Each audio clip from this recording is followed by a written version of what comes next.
o pastor entra em crise. Por que ele entra em crise? Ele entra em crise por causa do seguinte raciocínio. Ah, mas logo aqui que o pessoal estava orando, se fosse lá no bailão.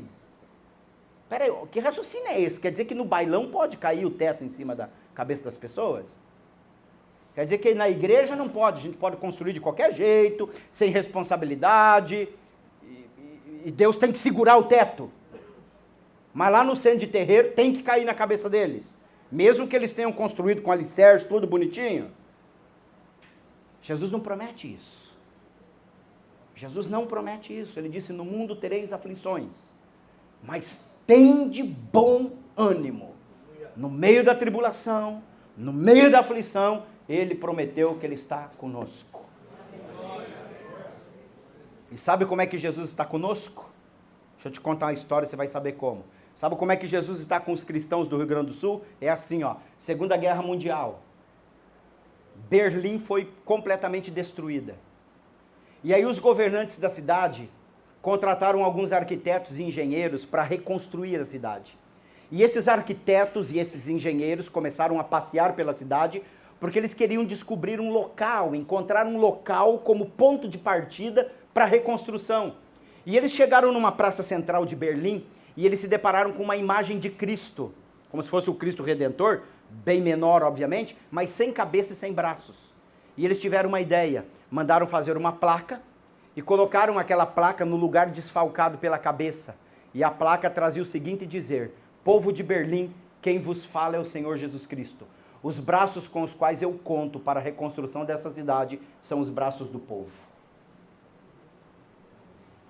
Povo de Deus, quem vos fala nesta noite é o Senhor Jesus.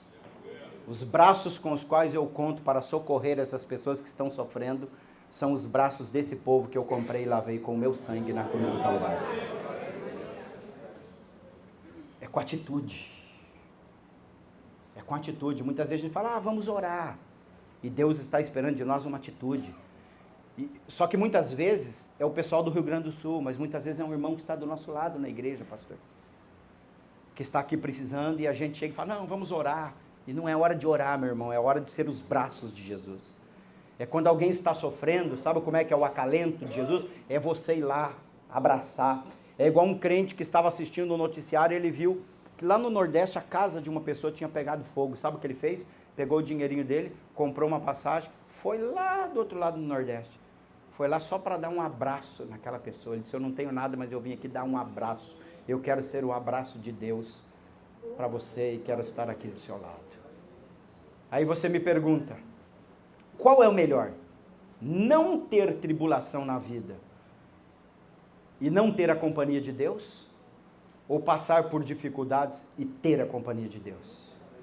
Ora, essa lógica, de acordo com o evangelho que está sendo pregado em muitas igrejas no Brasil hoje, é melhor não ter tribulação.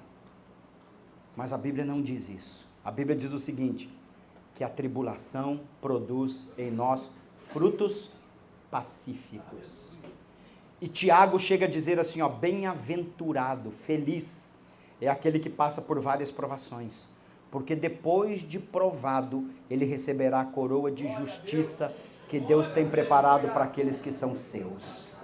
Eu lhes digo para vocês hoje à noite, eu prefiro passar pelo vale da sombra da morte com a companhia de Jesus, do que fazer um piquenique em pastos verdejantes sem a presença dele. Porque com a presença dele, tem a sua vara e o seu cajado me consolando. Eu passo pelo vale da sombra da morte e ela não me esmaga.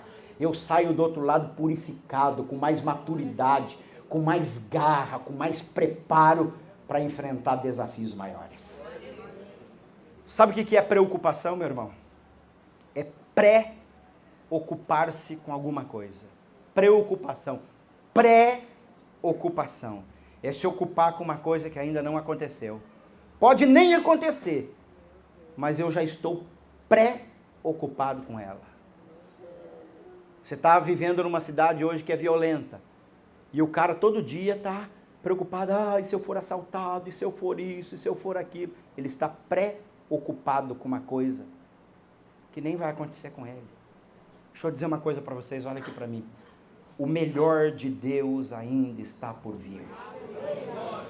Porque pode não parecer, irmãos, pode não parecer, mas Deus continua no controle absoluto de todas as coisas. Presta atenção no que eu vou te dizer, aqui a sabedoria, quem quiser entender, que entenda. Quando Jesus estava morrendo na cruz do Calvário, e que ele disse está consumado, os religiosos que maquinaram contra ele pensaram que tinha vencido. Roma pensou que tinha vencido. Até os seus discípulos acharam que tinha perdido.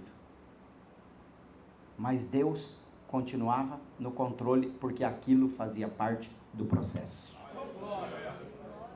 Não importa o que tenha acontecido no nosso país, meu irmão.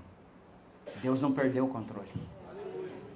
Pode parecer que as coisas não estão dando certo, pode parecer que muitas vezes a Rede Globo está cada vez mais rica e poderosa e nós estamos mais pobres, pode parecer que o mal está triunfando, mas Deus continua sendo Senhor de todas as coisas.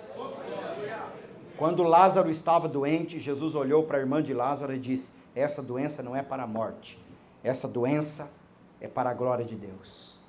Deixa eu dizer uma coisa para você, você está doente, nessa pandemia você enterrou uma pessoa muito querida, você enterrou um filho prematuramente, você está deprimido, você está endividado, você está aos pandarecos, seu casamento não está nada bem, está difícil de manter esse relacionamento. Essa doença que você está enfrentando não é para a morte. A morte não te alcançará, porque o nosso Senhor Jesus venceu a morte.